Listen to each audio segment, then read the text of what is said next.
Well, it's terrorism, isn't it? Yeah. The state, that's the big picture for me. The state wants to terrorize people, especially the people who had the audacity to come out and protest against them.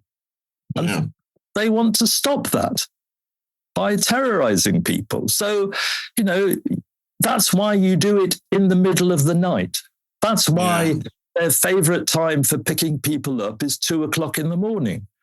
That's why they went to the bookshop at 8:30 at night, because it's more frightening and terrorizing to do it at night.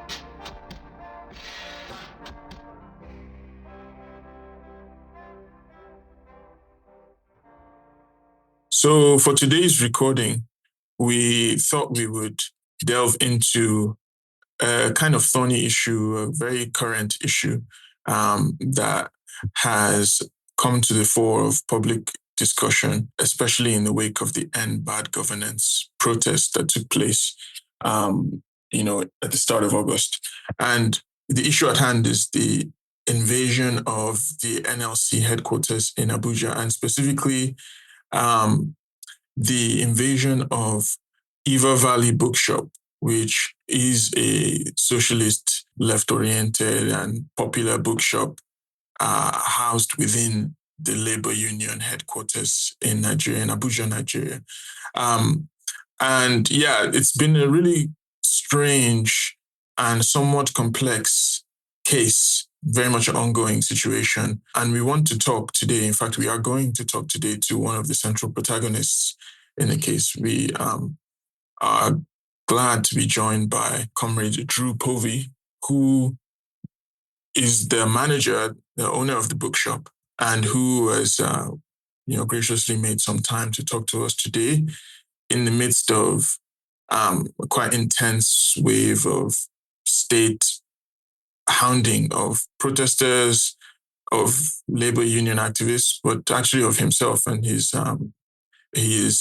family members since the invasion of the Labour House. So we're quite excited for the conversation, as much as it's also in some areas quite an uncomfortable and annoying situation. But in light of that, we're quite grateful to have Drew Povey join us today. So thank you, comrade, for making time. You're welcome. It's good to be here. Thank you. Excellent. I think we should just start from the heart of the issue, really. And I think it would be helpful in that regard to talk a bit through just the basic facts of what has happened recently. So could you recount what has happened in respect to the invasion of Labour House and the bookstore, and also these allegations that have been brought forward against you and your associates?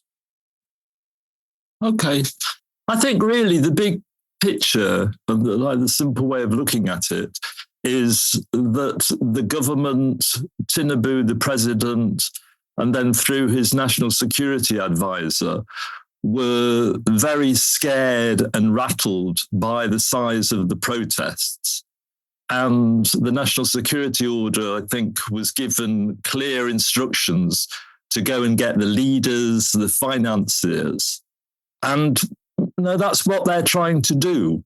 So weekend at the middle of the protests, I think the first person, there are lots of people were detained, especially on the first day in Kano. So hundreds of people were detained.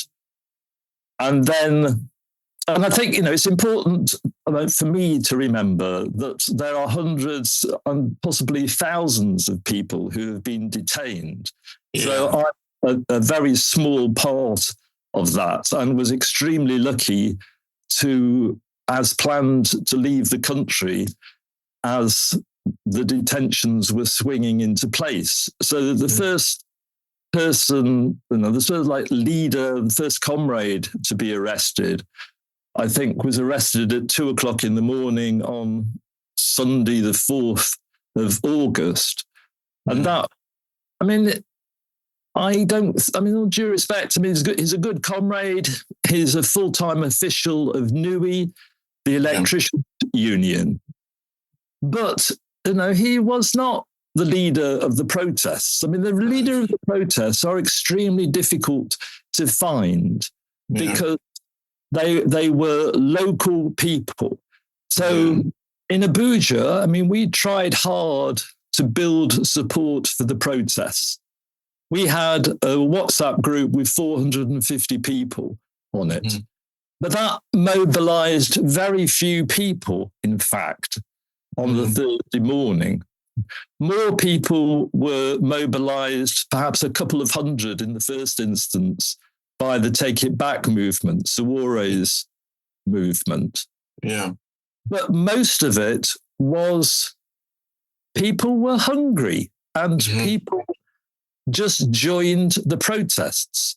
So the 200 that were mobilized at the National Stadium, by the time they got to the center of Abuja, they were 2,000. So if you could, it's like the organizers mobilized 200 and then 10 times, in a sense, spontaneously joined. Yeah. And at the same time, there was a demonstration, possibly 10 times bigger than that, in Mararaba, so near Nyanya. Yeah. And there it seemed almost like the whole of the community's youth came out in mass and marched to the center of town. And I think that is what scared the president, that you had mass protests from individual communities. I was told that 200,000 people joined the protests at various times in Kano. And there were various protests in various parts of Kano metropolis and across the state. So that is what scared them. And, of course, there are always organizers. There is always somebody who starts it by saying, hey, have you heard? It's for the 1st of August. We should be doing something. And somebody else says, yeah, that's right. Come on, then. Let's get our mates in. And it snowballs from that because of the hunger. People are really on the edge of existence. Yeah. Many, many millions are not eating properly. And in that situation, they are led to desperation. And they look at many different ways out. Some turn to crime, some turn to kidnapping, any old scam they can find. And then, the response we want is a mass protest, a mass peaceful protest. Yeah. And of course, they were peaceful until they were attacked by the state authorities, or in some cases, state-paid thugs. So certainly in Abuja, there were coachloads of anti-protest protesters who were mobilized and paid by who knows who to come and protest against the protests.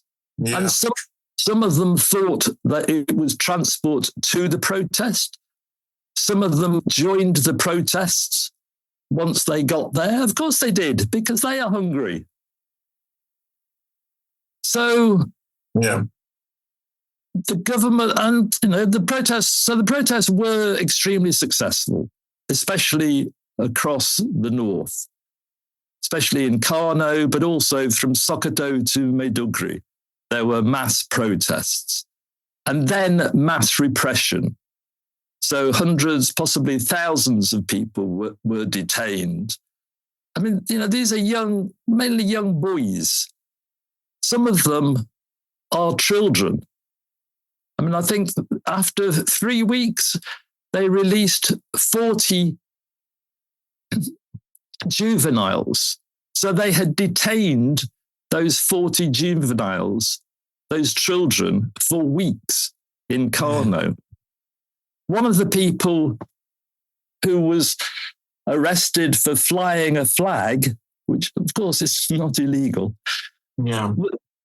They were arrested in Kano, transferred to Abuja.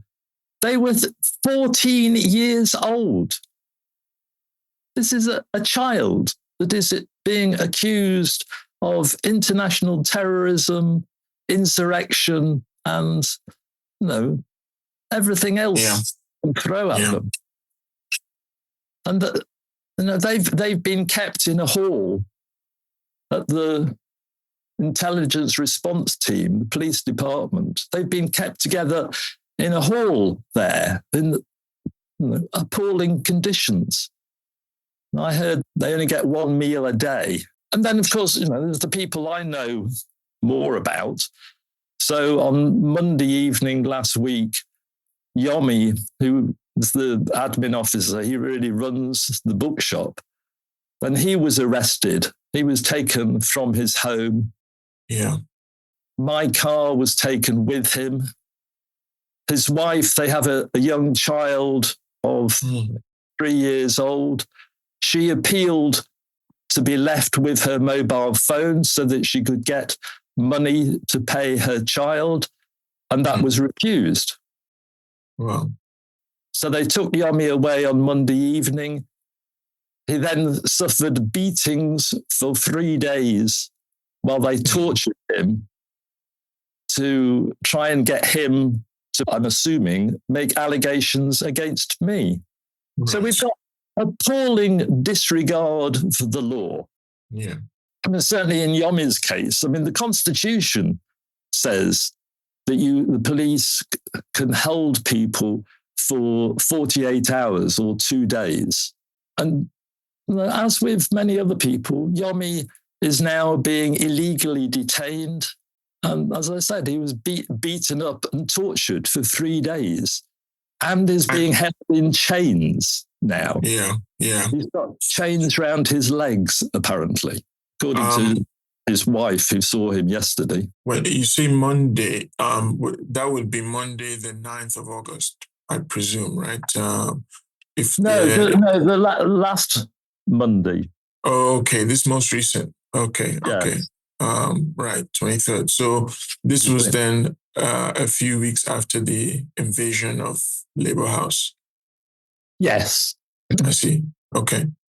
So yeah, just to get the timeline straight, and of course, we do want to come to the question of the folks who are still detained and what's being done about that. But can you tell us a bit then about the invasion itself? I mean, so what we understand so far is that some armed security operatives, I mean, they then later took credit for it as the police, arrived in Labour House some point in the night on, I believe, the 8th of August, and broke into the building and went up to the second floor where the bookstore is, and basically carted away books, including novels and magazines. And then also went up to the president's floor, if I'm not mistaken. So, yeah, I mean, what really went on there, and what have been the excuses or justifications for that activity? I mean, what happened was, I think the NLC had a National Executive Committee where they came out and opposed the violence and the detentions on the protests. And then I think it was a couple of days after that, there was the joint operation by, who knows? There were police in uniform, there were men dressed in black, and there were people in civilian clothes. And they were armed. And I think it wasn't particularly aimed at the bookshop. I think, or at least it was both the bookshop and the NLC. Okay. Because, as you said, Well, they first went to the 10th floor, which is where the president and the general secretaries and so on offices are, and demanded the keys to the bookshop.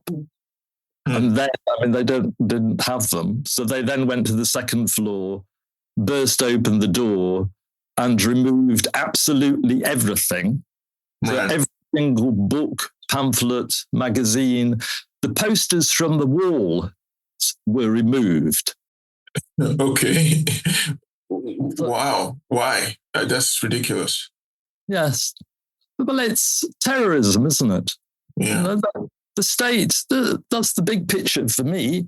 The state wants to terrorize people, especially the people who had the audacity to come out and protest against them. And they want to stop that by terrorizing people. So, that's why you do it in the middle of the night. That's why their favorite time for picking people up is 2:00 in the morning. That's why they went to the bookshop at 8:30 at night, because it's more frightening and terrorizing to do it at night. If they wanted, their claims are ridiculous. They're claiming I'm an international terrorist. If you want to catch an international terrorist, isn't it better to go when you think he might be at the bookshop? Yes, during normal business hours when he's there doing photocopying and selling books. So, but it's terrorizing that's their priority. It's not catching the supposed financer of the protests. Right. It's about terrorizing the NLC as well. They did go to the 10th floor. They were armed. Yeah. And then they followed that up with a letter to Joe Aguero saying that he'd been mentioned in a case of international terrorism and cybercrime and anything else they could think of. They must have sat down in a dark room and said, right, what are the most serious crimes we could imagine? And then the same letter was sent to my partner.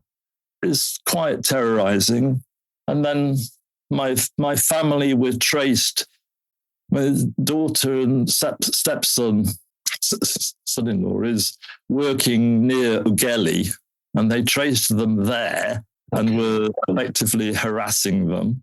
And so then my daughter and my granddaughter, again, is 3 years old, came back to Abuja. And then they invaded our house. They broke down the gate to the compound. They smashed down the back door and went into our house. The terrorism is working. People are frightened. So nobody has gone back to the house to see what was taken. Yeah. So we don't know what was taken from the house. But, we assume things were taken because that's what they did everywhere else. At the bookshop, they took absolutely every single scrap of paper. When they picked up Yomi, they took my car.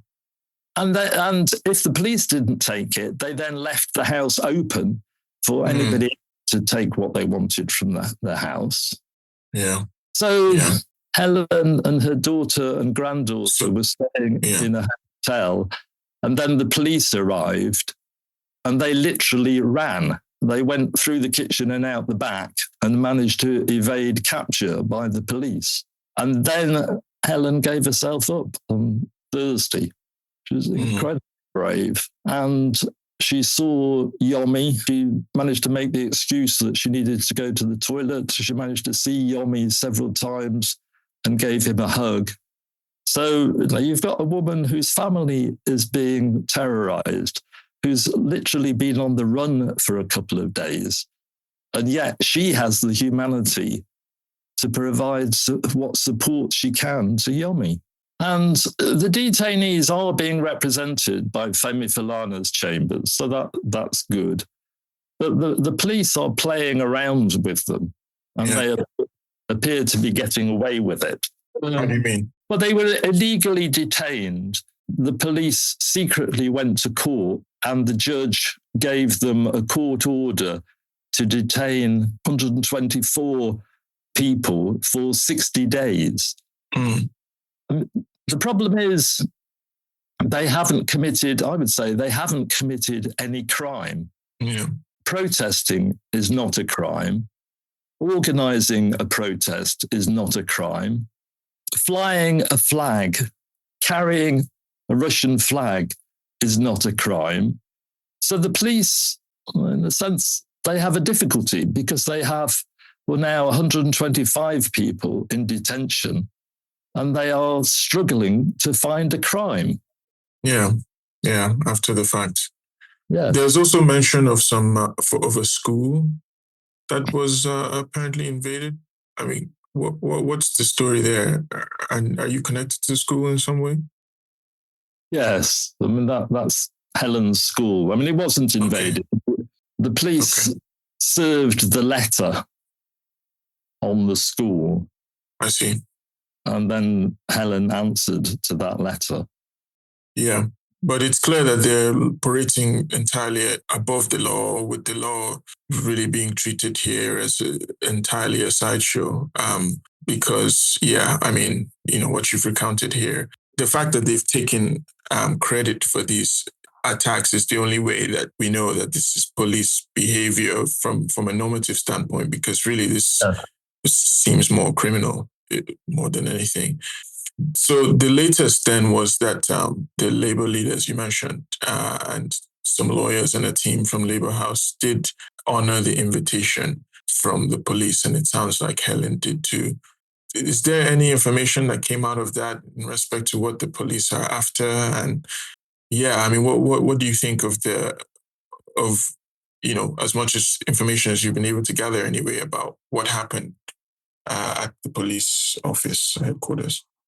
Yes, Joe Ajero, the president of the Nigeria Labour Congress, and Helen answered the letters. So they went to their IRT offices, and Joe Ajero, I think, was interviewed for half an hour in terms of his relationship with Iva Valley Books. Then he left and went back to Labour House. And then Helen was interrogated for 5 hours. Her relation to me and the financing of the school and things like that, I think. But, I mean, I haven't been able to speak I've spoken briefly to her a couple of times before she was released, because understandably, she's scared that she will be picked up again. So she doesn't want to have a telephone number that the police know and can track. Of course. So I don't really have touch with her. I've only spoken to her when she's been with other people and she's spoken on other people's phones. Yeah. NUI, the Electricians Union, have paid a lawyer to represent Eliojo, their full-time official. Mm-hmm. And Femi Falana, who's the legal advisor to the NLC, is providing some legal support to the detainees. But it seems to me, if we're going to... Well, one of the things, I mean, the more general thing is, I mean, I'm sure the most of the listeners to this interview will have been harassed by the police. Yeah. So, I think we should say, this is perfectly normal. Yeah, unfortunately. No, I mean, recently I have paid for a nephew of mine to be bailed from the police. So, I mean... meanwhile, bail is free. Kidnapping. Supposedly. Yeah. Well, it's kidnapping, isn't it? I mean, if armed people come and take somebody away and then release them in exchange for money, is that not kidnapping? So we know the police regularly kidnap people. They regularly arrest people, detain them, and only release them when their families give them some money for bail, they call it. So, we know people are unjustly charged. We know that they are tortured. We know they get beaten by the police. This happens every weekend, doesn't it? I mean, certainly in my case, in the last maybe couple of months, I bailed my nephew, and then my brother-in-law, we paid for his case to disappear because there was somebody who was just taking court cases out against people for, on the basis that he would win some. So we know there is a total disregard for the law by the police. We know they detain people with no evidence. We know, the bailing. This is just the police taking money to release people. Yeah, yeah. So, and at the same time, we could say that targeting the labor union headquarters and the labor president and the building and its occupants under supposedly democratic regime. I mean, even if it's not unprecedented in Nigeria, it is rare these days, at least because there has been a certain amount of fear that labor does have the power to retaliate, at least in the form of mobilizing people, to respond, to rally around the cause of, human rights and the dignity of workers. So that seems to be eroded recently. And I wonder what your thoughts on that are. I mean, I know Emeka has a question he might want to tack on to that, but, it is quite striking nonetheless somehow. Emeka, you want to say something, I think? Yeah, I think the first thing to say is to say that I'm sorry about, your ordeal, which is sad as it is, one of many, going by, some of the things that you revealed, thus far. And then, leaning on, the thread of the question that, Saeed has popped already. I mean, even from your own responses, or mainly from your own responses, it would seem to me, as an interested observer, that for some reason, the state is trying to establish some sort of connection beyond the physical, of course, between yourself and I'd say the leadership. Well, just taking up what you were saying, I mean, yes, Yeah. I think things have got worse. I think the personalities of Buhari and Tinubu are different. Yeah. I think Tinubu comes from a more violent background. Right. And Joe Ajero personally has been attacked. His house in Lagos was firebombed. Yeah. And, for example, his library was destroyed. He was attacked in Owerri, Imo State, and was hospitalized. Yeah. He's been invited by the notorious intelligence response team in Abuja for the worst crimes you can think of: international terrorism, cybercrime, financing crime, anything you like. And then yesterday, after being released by IRT, he's then invited by another unit of the police. So, he's suffering personal harassment. But for me, I think it's like a playground bully. Do not appease a playground bully by saying, "Oh, sorry, I won't do that again." Okay, yes, okay, I understand what you're doing. Don't worry. I mean, that's just inviting the bullying to continue. That is what's happening. If the NLC were to stand up against Tinubu, I think they could finish Tinubu in a matter of days. Yeah. And Joe Ajero knows how to do that. That's what I find frustrating. He personally knows how to do it because he was in charge of operationally of the strike in Kaduna in May 2021, I think it was, when the NLC struck against El Rufai, who was then probably the most powerful governor in the country. And that strike in 3 days destroyed El Rufai. I mean, he's nowhere now. I'm not even sure he's in the country. He's disappeared politically. And Joe Aguero led that operation. He closed the airport. He switched off the lights. He organized daily protests through the center of Kaduna, where Ayuba Wabba, the then president of the NLC, led the protest. And that finished 3 days, and El Rufai was finished. And I think they could do that against Tinubu. But their approach is they want to negotiate. They don't see this as class war. They see this, oh, come on, Tinubu, let's just sit down. We can find a mutually satisfactory way forward. We both want to develop the country. Let's work together. And that's the problem. Why do you think that is? I mean, especially in light of escalating repression on not only the unions, but the person of the president of the unions himself. I mean, so why the continued faith in negotiation? Because that's the dominant view of trade unions, that trade unions, their job is to negotiate.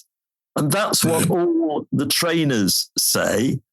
That's what the ILO says. So it's based on a tripartite understanding. So the International Labour Organization is the private sector bosses, the governments and the trade unions coming together and talking and agreeing a mutually satisfactory way forward. And that's the politics which is dominant across all trade unions in all countries across the world. And it's very difficult to break them from that. It's very, and this is true in every country in the world. So the approach is to minimize the demands. Apparently nobody can sit down and talk while a strike is going on. I mean, of course they can. Why should you stop a strike just because you're talking to the government? You need to keep the pressure on. As soon as you release the pressure, you have lost. No, because even from a negotiating standpoint, like even if what you're trying to do is avoid conflict, it would still make sense to maintain pressure, wouldn't it? I think so. And then the trouble is, in Nigeria, we have a tradition that has developed in the last few years of the government never, ever implementing their agreements. So every single ASU strike, for example, is over non-implementation of the previous agreement. With the NLC, I think it was the 3rd of October last year, they signed an agreement with the government.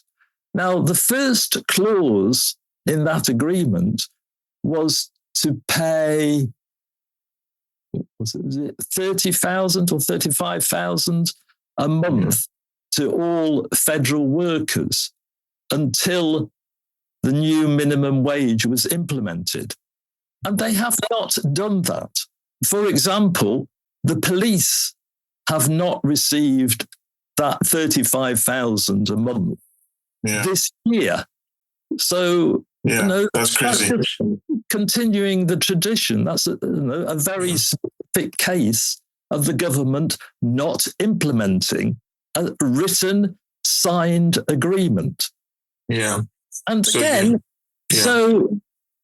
for me, I think, surely the answer is when your members have received their bank alert, when and only when they have actually received the promised money, then you can talk about calling off the strike.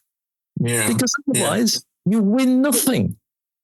You can have a wonderful agreement that promises everything under the sun, But not, I've challenged trade union leaders and said, when was the last time they actually implemented an agreement? And the response is, well, not recently, not in the last decade.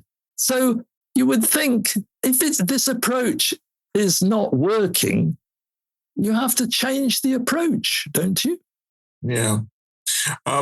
So listeners would probably be curious about a couple of things that we haven't yet fully covered. I mean, as a kind of background. So, I mean, I think the, key questions we're posing now are quite critical and we should come back to them. But I suppose that it's worth sort of taking a step back and talking a bit about, the bookstore and even in light of what we're discussing here, the politics of labor, how you've ended up getting involved with Nigerian labor movement. So, I mean, I'm sure there's more complex story about why you're in Nigeria, because you don't sound all that Nigerian. So, I mean, I think people would have picked up that you're probably not the classic guy from Guagalada, so to speak. But I suppose one way to answer that question is to say, how did you come to have a bookshop at Labour House? And then what sort of books or materials are sold at the bookshop? What's the bookshop really about? And especially given the context you're describing at the labor unions and the sort of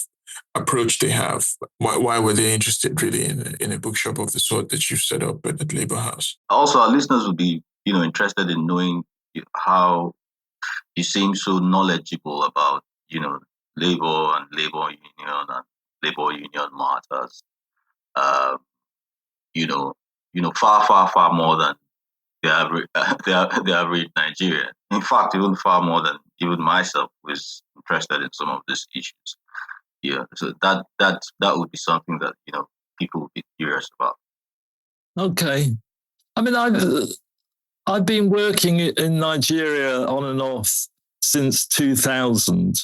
So I've been visiting Nigeria regularly for nearly 25 years, and I've been working as a public finance consultant. So I've had well-paid jobs. I've met some lovely Nigerians. And the bookshop was really at a point when I was effectively retiring. I'm 70 years old.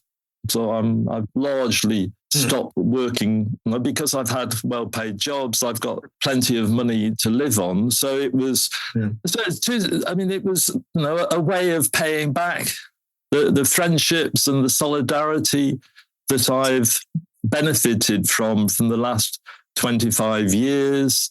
And, it's a small way I can pay back. And, a hobby, something I could do that I felt was useful is providing the bookshop, providing, directly the NLC officials at Labour House and other trade unionists, civil society people who came to Labour House. So it was trying to give them access to books on trade unionism, feminism, environmentalism, and so on, trying to make those books available as cheaply as possible. So most of the books were, in fact, fairly used books that I managed to find buy relatively cheaply in London. And I brought a box of books every time I came back to Nigeria. So that, and really it was a cooperative venture with the NLC. So they provide the office space, they provide the electricity for free. And I provide the books that we sell. We also have a photocopier and so on. So we had a business centre that was largely providing support to the pensioners who came to the trust fund, which is in the same building, to regularise their pension. So in a sense, we were helping them in terms of having the photocopying facility available for them. So that's as you can imagine, the bookshop is never going to make me rich. I can afford to run the bookshop. Right. Definitely not in Nigeria. Yeah. And then, so somehow the idea is it? I mean, from the profits of the bookshop, I am financing protests across Nigeria. I mean, you cannot be serious, can you? Yeah. I mean, feminism is a little more popular than it used to be, but I don't think enough to finance a nationwide protest. No. One day maybe. Well, we hope. Yeah. I mean, and then Yomi, who works in the bookshop, his personal bank account was one of the 32 bank accounts that were stopped like just over a week ago. Now, I think that was the link, because what Yomi did was people who didn't have cash, which is quite common these days, people who didn't have cash paid by bank transfer. So to make sure that he received the money, the transfers were done into his personal bank account. And then each week he would transfer that into what's effectively the bookstall's bank account. And it's that bank account. So, Yomi is paid a modest salary and the turnover from the bookshop. But that would not exceed 200,000 naira a month. Yeah. So that bank account has been stopped, has been blocked by the authorities. And then Yomi was picked up. He was held illegally because he was held for more than 48 hours. And he's been beaten up. He's been tortured to say things that they want to hear. So, I'm not saying that, it's terrible that my family and Yomi are being persecuted. This is just an example, I think, of what is happening every weekend across Nigeria. We know, don't we? That is the way the police operate. We know, you have to settle the police. If they can find something that you have done wrong, you have to settle the police to get away from them. If you want the police to investigate a crime, you have to pay them. And then they randomly arrest people who then have to be bailed out. So, the police, and one of the reasons is because the police are badly paid. Yeah. As I said, they have not received the 35,000 that was agreed. So that, the fact that the NLC has not been able to ensure the implementation of that agreement means the police are poorer, so they are also hungry. And obviously that encourages some of them to get money to pay to buy food for their families. Yeah. They do that any way they can. So, that is making the situation far worse for your average Nigerians. Very much so. Yeah, Emeka, over to you. Oh, okay. Yeah. I don't think you're saying anything that's new, at least not to Nigerians. That's the story state of affairs, that we find ourselves in. And so I guess that, listening to you, the one thing that connects you with, perhaps the leadership of the labor union would be this bookshop. And I'm just trying to figure out why, because the way I read the news, it would seem to me that, the state is after the leadership of the labor union, say its president and maybe one of its secretaries, and yourself, and then in the media, it's usually the foreign national. If I've come across any name, I'd struggle to remember where, So you shed some light on this, but I guess what's missing from some of, what you, even though I know that you earlier mentioned some sort of WhatsApp group, but it's, except maybe I missed it, but that connection between you and this protest, what would you say that the state why would you say that the state, or what are the reasons why the state might be after, might be bent on alleging all sorts, or on the person of yourself, or on your person rather, Because I think you were saying, I mean, they have this idea that the mass of Nigerians are idyllically happy. How do you explain mass protests? So it must be foreign international interference. So it must be that foreigners are coming here and paying people to go out on the protests, because otherwise nobody, because they are so happy with all the improvements that have been made by the APC governments over the last 9 years. So it's foreigners. So it's people like me, and with arguably with a business, therefore you must be extremely rich. And it must be a plot by foreign governments. So, I mean, presumably they believe this, because otherwise they wouldn't repeat it, would they? Yeah.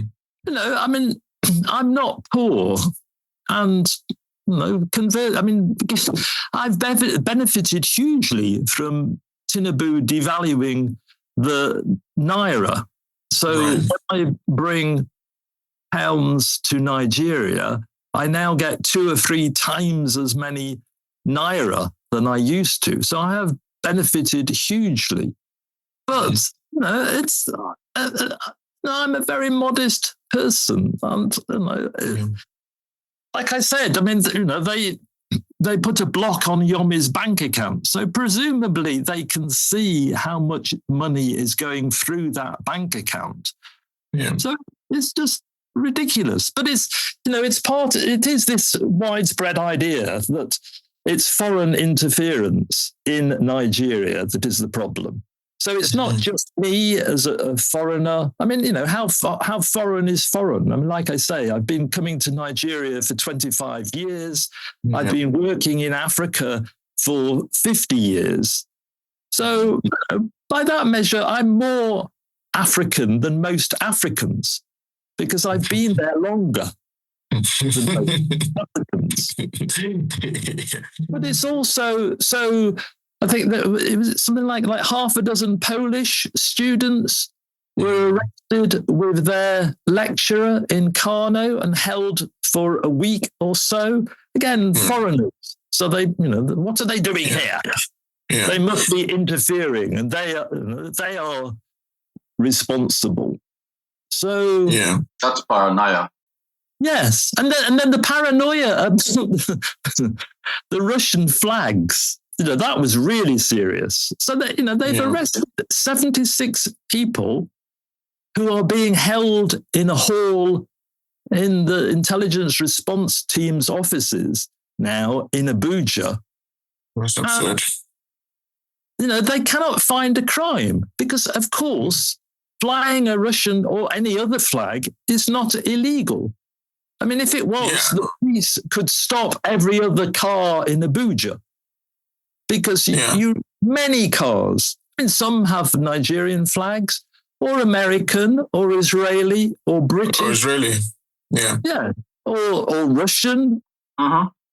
And, outside the major hotels, there are often international flags. Outside the conference center, there are international flags. So clearly it's not illegal. But again, it's this idea, it's the foreigners. So, on that sense, it's Russian interference. Russia wants to organize a military coup in Nigeria and be the dominant imperialist power.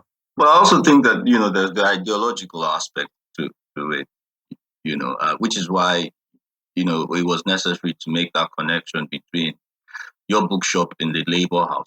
Your bookshop, by the way, which presumably sells left-leaning materials, books, and the Labour Union, which historically has, one leg in the left movement, the Nigerian socialist movement.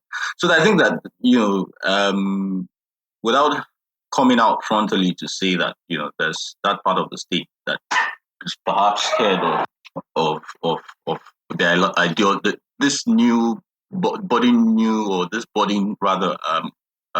ideology that's beginning to flourish, under the hood of this protest. So is that something that you get a sense of, or and then the state then figures that you are spearheading this?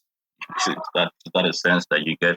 I'd love for you to incorporate that in some of your answers or responses. So some people, especially for Burkina Faso, see the regime of, is it Traoré, the president, the leader of the military dictatorship in Burkina Faso, as a progressive way forward. I don't.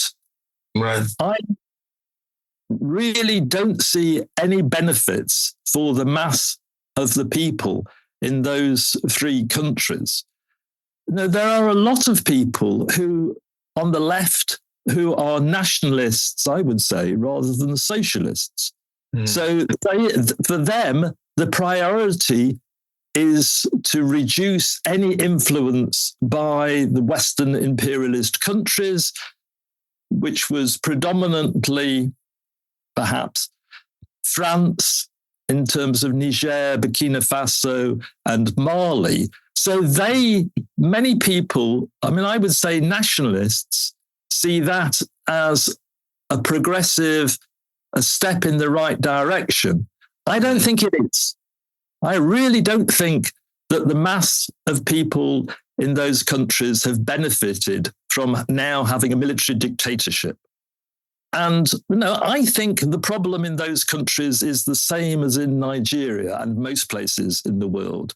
It's inequality, poverty, corruption, and then the resulting insecurity. So, I have consistently argued that position, that we should be against those dictatorships. And okay, Traoré in Burkina Faso is young. I think he's 36, so he's the youngest African leader. I don't think being young, sorry, maybe that's my age, but I don't think just being young is not good. And, for me, he is a horrible dictator. He is sending his opponents to their deaths in the fight against the Islamic rebels. Including some left ones. Absolutely. Yes. Because he's not coming from the left. I don't see being anti-French as being the left. Yeah, because then, the Germans during World War II would be our allies. Not to complicate things too much. But... Yeah, but so, people are, I'm sure some of the Russian flag wavers, saw it in that light. They see it as good that France has been kicked out and Russia is now providing limited support to show how governments have if they wish to use it. So for me, it's not that the IMF and the World Bank are able to dictate their terms. So certainly Niger is one of the smallest in terms of population, the poorest countries in the world. But the Nigerian government was able to throw out the French. They've stopped the contracts with the French government. The last time I flew to Nigeria in early July, Air France has to fly round Niger, adding 3/4 of an hour to the flight time. So they've demonstrated for me that African governments have a lot of power. And that's useful and interesting, I think. But I support a government that really reduces poverty, inequality, and corruption. And for me, they have done nothing in that regard. And so, I do not support them. And I think I don't support the Russians either. I mean, it was Russian mercenaries that were coming to these countries. Yeah. They have a horrible right-wing, almost fascist mentality. So the Wagner Group is named after Hitler's favorite composer. Mm-hmm. It is now called the African Corps, which is taken from a group, an armed group under Hitler. So, there are links to very nasty organizations. And they are vicious, horrible, murdering young men. And they have been implicated in a number of massacres, especially in Mali. So, I do not see throwing out. I mean, I'm quite happy. I'm quite pleased, in a sense, that the French were thrown out, because it demonstrates for me very clearly that African governments do have the power, they do have the agency, they are able to act if they choose to do that. What I would like them to do is to choose to address poverty, inequality, and corruption. Yeah. But they're not doing that. So I do not support any of those regimes. I do not think a military coup is a positive step forward. Yeah. So, in terms of that foreign interference, I am politically opposed to that way of thinking. Yeah. So that's the irony, is that as far as Nigerian left goes, I mean, and the bookshop, I suppose by extension, is probably one of the least likely places you would go to find Russian support. I mean, I suppose we should probably bring it to a close here, because we've kept you a little longer than we anticipated. So, as maybe the final question, and one that maybe goes towards the direction of the what is to be done question, would be, firstly, what is being done to ensure justice for Yomi, Helen, and of course, the quite substantial numbers of people who are still incarcerated following these protests? And then also, are there ways in which listeners could support, what you're doing, these efforts to release, the incarcerated protesters, and then also any efforts we can support to actually return the materials to the bookshop as well? I think we need three things. I think we need the legal process, and I think we need publicity. Yeah. And I mean, we're suggesting that trade union branches, for example, should be encouraged to identify and adopt detainees it's easier if it's in their local city. So they follow up, they keep contact with the families, they can raise money to help the detainees and their families. So I think, the publicity. So anything listeners can do to publicize what's going on, I think, is very important. But I think the most important aspect is a campaign, and I think the trade unions are in a more powerful position in terms of having a campaign of industrial action, of strike action, to get these people released. And it's wonderful that Joe Ajaero wasn't arrested yesterday, but the threat of the general strike has to go beyond just Joe Ajaero. I mean, at the very least, surely it should include Eliojo, who's a full-time trade union official, vice chair of Niger State NLC. So if we can have a general strike for Joe Ajaero, shouldn't that also include other trade union officials and all the other detainees? So I think that's the three things we need. Yeah. And anything the listeners can do to help in any aspects. Well, obviously, the more people are involved, the more we're likely to be successful and they are released. Absolutely.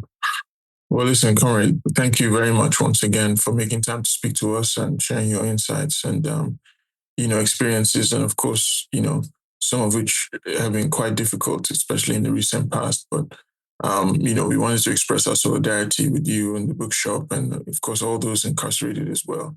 But also to get these details out, through our own small platform. So very much appreciate you making the time to, assist us in that endeavor. And hopefully we can talk to you some more again in the future, including, about the questions you were raising towards the end about, African governments and their agency and the question of imperialism and what the left can do in responding to that, or maybe not responding, as the case may be. So anyway, all that to say, thanks once again for making time, and really hope we can speak to you at some point again. Yeah, thanks, Comrade Drew. Thank you very much. Yeah, and I sympathize with your predicament. I'm really, really sad. That would be great. Thank you very much indeed. Excellent. Enjoyed it. And hopefully this can build the campaign and we can get some real benefits and the release of as many people as possible as soon as possible. Absolutely. We'll do our small part. Thank you very much.